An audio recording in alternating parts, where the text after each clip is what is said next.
上去加油 Let's go Feel the energy flow on the road Adventure calls bold Never slow Station fuel ready go Here we go 大家好，欢迎来到加油站，站着加油。我们还在美国加利福尼亚州洛杉矶。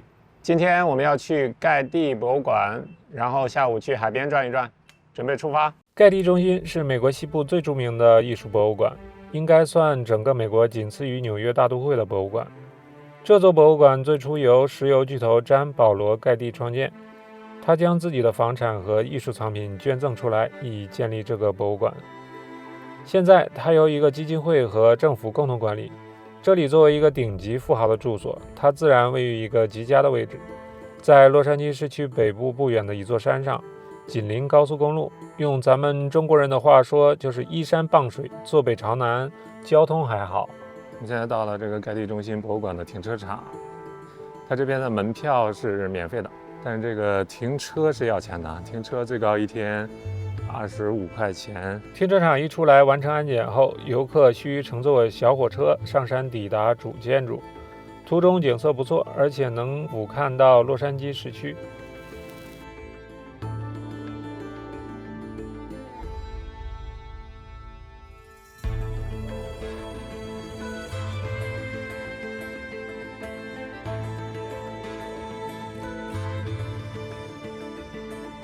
我们先来的这个展厅呢，主要展示的是中世纪和当代艺术作品的地方。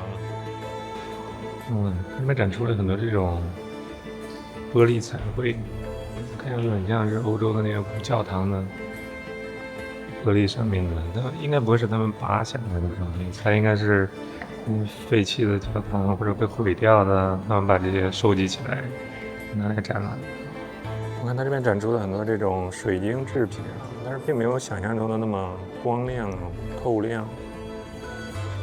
那可能是因为它年代太久远了，然后由于温度湿度的关系，导致它这个水晶的透光率没有那么好吧。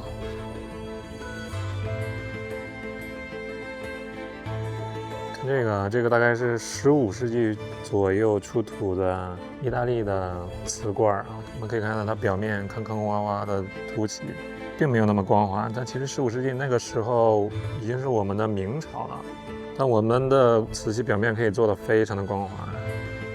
但是大家都知道，如果要做得光滑呢，就代表它的温度一定要非常的高，才达到那种效果。可见他们的技术啊，在当时跟我们中国的陶瓷技术还是没有办法比，所以我们的陶瓷远销海外还是有道理的。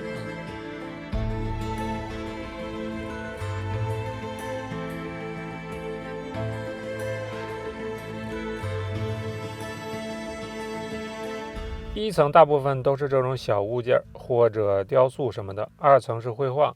我现在准备上2层看看。一上2楼，感觉就来到了欧洲。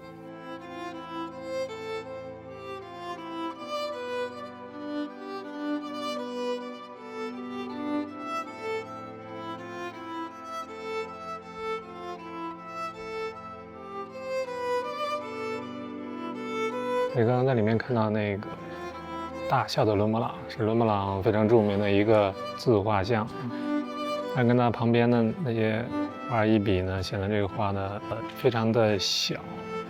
但其实你仔细想想，那些个贵族画肖像啊，描绘战争场面啊，这些都是公费可以报销的。但自画像呢，要自己掏钱买燃料、买纸，所以它小一点。现在想想还是合理的。我一路看下来，整个博物馆里面好多油画，都是中世纪和文艺复兴时期的油画，但是并没有看到玻璃罩子。他们怎么防止氧化呢？还是说它有其他的方法？有点好奇。好，这里就是那幅非常著名的梵高的鸢尾花啊，这是这个艺术馆的镇馆之宝之一了啊。果然梵高的位置非同一般啊，别人的画都没有，只有他的画有玻璃罩子被罩了起来，做了保护。跟他一比，旁边莫奈的画根本没有啊，没有做任何的保护。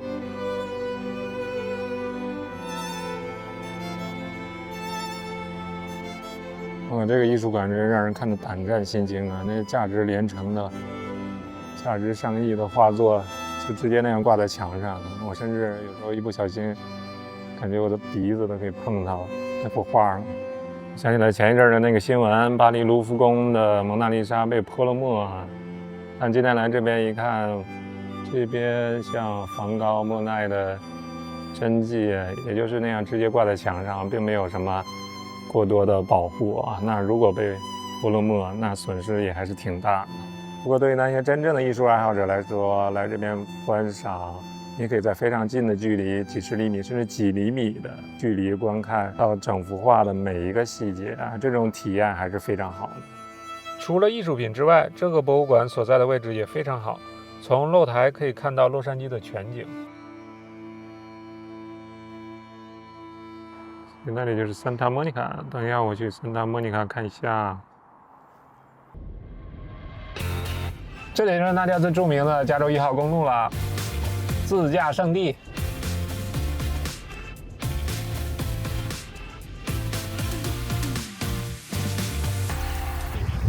好，我们现在的位置是在圣莫妮卡海滩。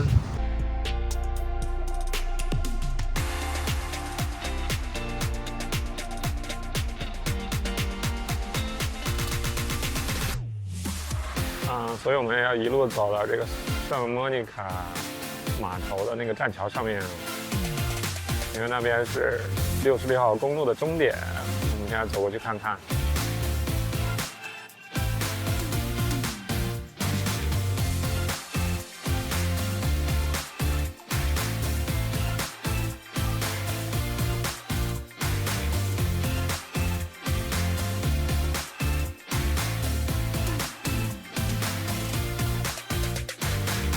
我现在终于走上那个桑塔莫妮卡的这个栈桥了，然后这里就是那个非常著名的66号公路终点的标记。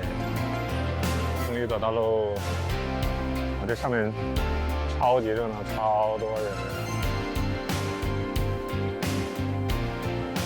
那电影里面经常看到这个栈桥，但是我不知道上面具体原来是这个样子的。然后我一直很好奇这个桥的尽头。它到底是个什么东西啊？我现在要走过去看看。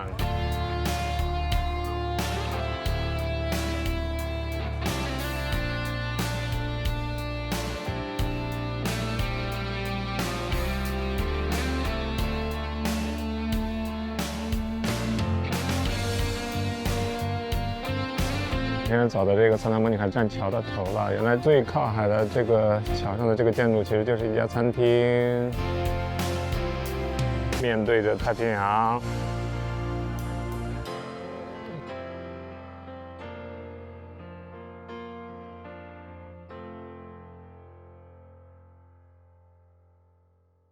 今天是我们在美国加利福尼亚州洛杉矶的最后一天，因为我们在去餐馆的路上突然看到说今天原来美国有日食啊，所以我们决定停下来看一看。但我们这个地方呢是看不到日全食，但可以看到日偏食。我现在从这个相机显示器上看，大概太阳已经被遮住了30%到40%，可以明显感觉到光线变暗了，而且这个温度也有所降低啊。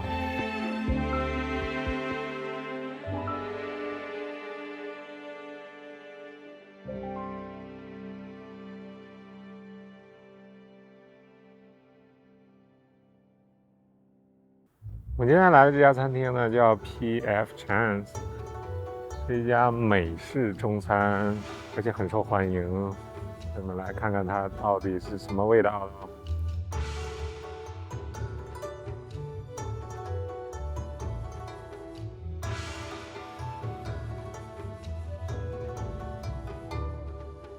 所以我刚刚问这服务员有没有纯中文的菜单，他说并没有。但是其实它这菜单上是有个别的中文的啊，那实际上它这个中文就只起到了装饰的作用，所以我们该看不懂还是看不懂。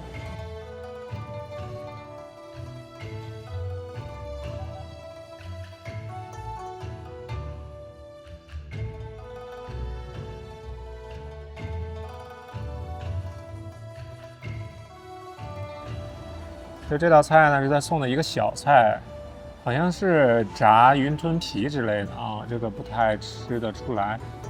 然后这个酱呢，它里面有辣椒、青椒和蒜啊，酸甜口的，这个浓浓的美国味儿，还是挺好吃的。我尝尝它这个虾，它这个虾菜单上可以翻译成火爆虾，或者叫炸药虾。我以为它是像那种油爆虾仁之类的，或者那种特别辣的虾，但实际上它就是虾裹了一层面衣，然后炸了一下，裹上那个美式的芥末酱，并没有很辣，其实。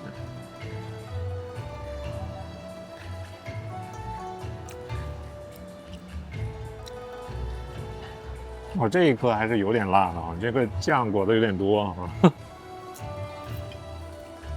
我们点的第二道菜呢，就是一个白饭配上这个韩式菜花，加上一个蒙古牛肉。这个蒙古牛肉呢，看上去就跟在国内的蒙古牛肉不太一样啊，它这个片儿看起来更厚一些，而且我没有看到孜然和辣椒呀，我来一块尝尝。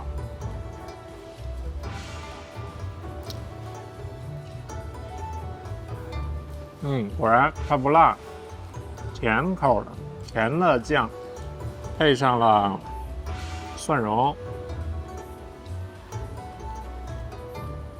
不难吃。美国人应该很喜欢这道菜。好，我来尝尝它这宫保鸡丁的味道。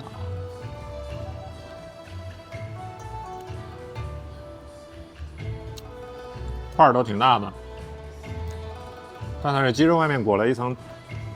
整个裹了一层面衣啊，这个就跟咱国内的不太一样了。国内的似乎没有这个面衣，不过他这么做可能是为了让这个酱汁儿更好的贴在这个鸡肉上面。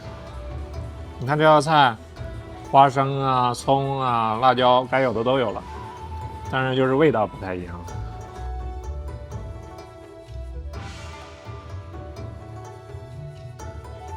好，我现在吃好了，吃得很饱。这个服务员在我们结账的时候给了我们几个这个东西，这个应该叫幸运饼干吧？我不知道是不是在美国的中餐馆都有这个传统啊。据说这个饼干里面会有一个类似于挂签儿的东西，就是一个小纸条，上面写着预测你命运的文字啊。打开看看啊，有点小激动啊。喂。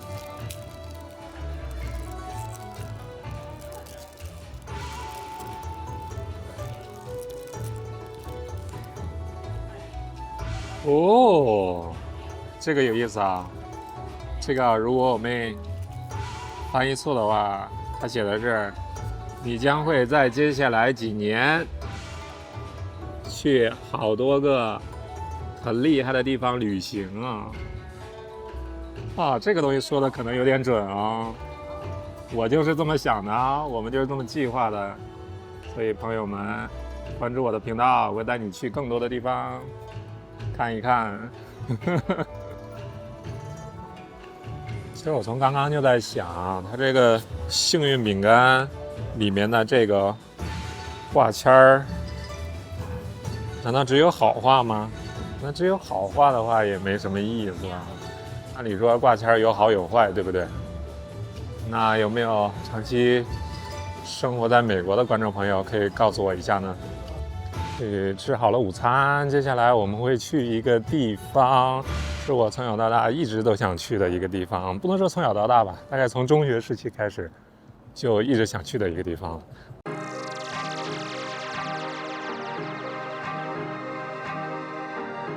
好的，大家，我们终于到目的地了。这个目的地就是斯台普斯球场，是 NBA 湖人队的主场。来到这个地方，我肯定要拿出我珍藏多年的宝贝啊，一件球衣。这件虽然说做工不怎么好的球衣啊，是我中学时代的篮球队的队服，这是我们班的班服。看到这里，我的战友们，你们好吗？我来打卡了。心情有点小激动啊，我一定要把它穿上。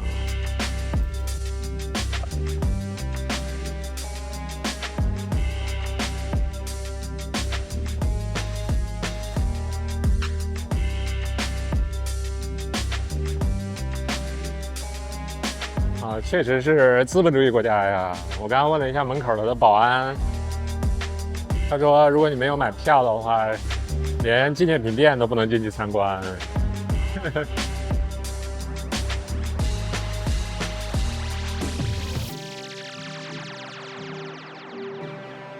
走没几步的距离，你就会看到这个格莱美奖博物馆。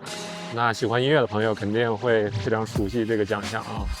这个博物馆你可能会非常感兴趣，可以去来看一看。这边气氛非常好啊，可能是由于今天有湖人队和勇士队的比赛吧，所以有更多的球迷来这边排队现场观看比赛。那我们由于时间的关系就没有做这个安排。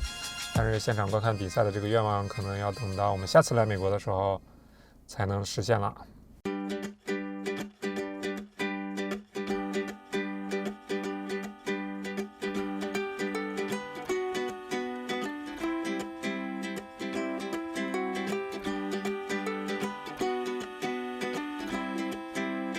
好，我们现在在马里布礁湖州立海滩。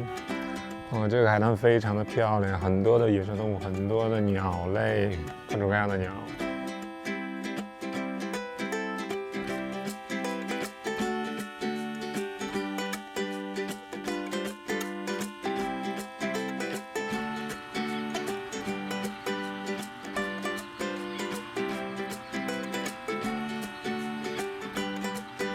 哇，看这个鸟，嘴那么大，这个是传说中的鹈鹕吧？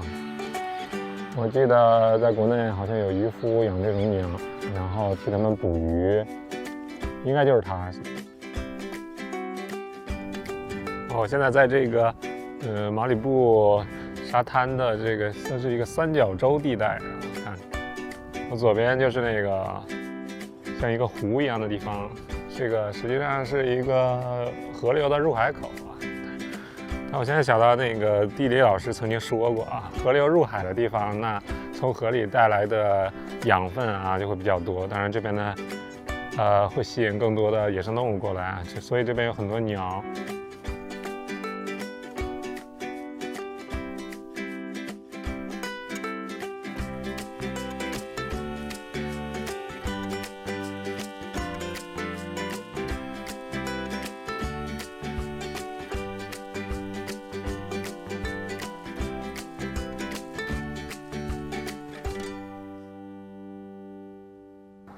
好，我们现在转完了这个马里布沙滩啊，我们现在准备去下一个目的地。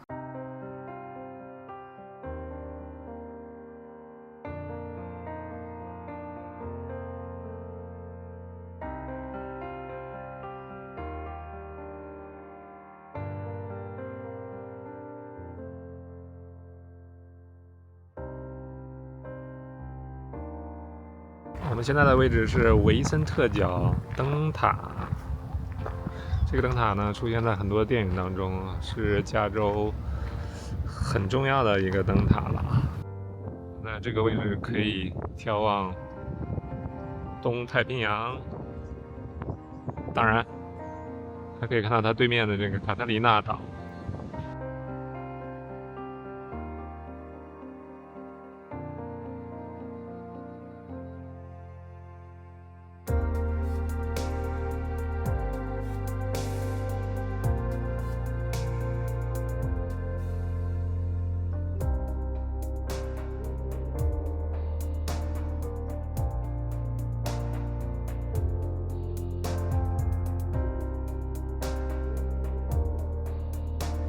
这个地方好像有人在练习特技飞行，刚刚有两个飞机飞得特别近，就贴着那个悬崖就过去了。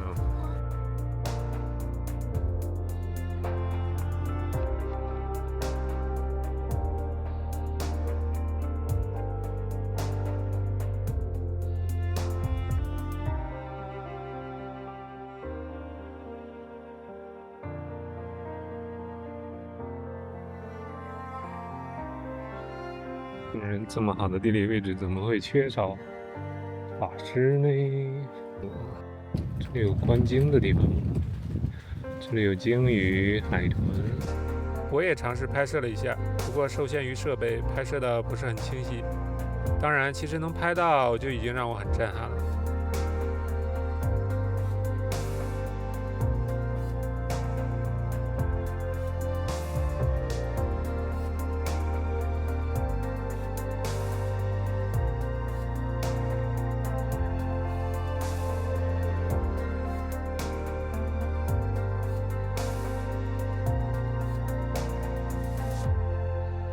这边我们看到了落日，还有晚霞，刚刚还看到了鲸鱼和海豚，真的很漂亮啊。但是太阳落了之后，天气也变冷了，我现在准备回了。本期视频就到这里了，如果你喜欢，请点赞订阅，下期再见。